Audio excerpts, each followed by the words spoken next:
Le coup de cœur LR66, c'est le fait de l'organisateur des Automobile Awards. C'est une émotion ressentie, convertie en un prix, récompensant le fruit d'un travail acharné et d'une passion indéfectible.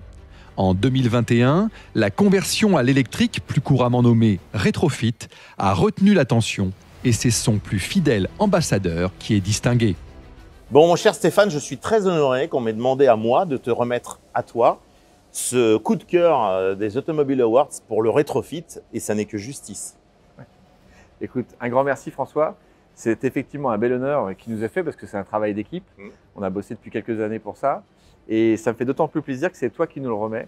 Et donc, merci d'avoir pris le temps de venir nous remettre ce trophée. Plaisir partagé, mon cher Stéphane.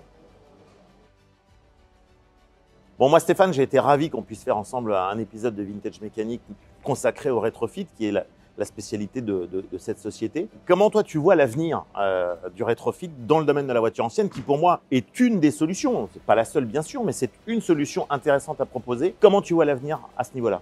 Écoute, c'est vrai que tu avais été un des novateurs sur le sujet, hein, donc je te remercie d'avoir mis en lumière cette solution.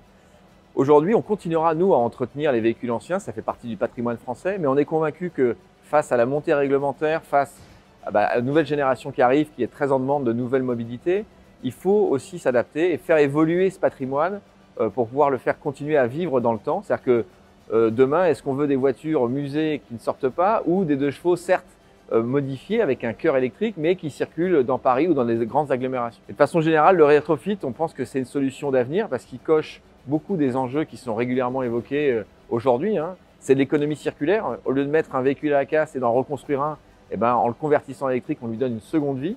C'est la création d'emplois en France. On va fabriquer des kits et on va industrialiser ces kits en France. Et surtout, on va les installer en France. Et les réseaux de réparation, d'entretien qui aujourd'hui se posent des questions par rapport à leur avenir, vont trouver un débouché possible grâce au rétrofit. Je pense que c'est très important de développer tout ça parce que beaucoup de gens ne sont pas encore au courant et il faut qu'ils le soient. Merci à toi.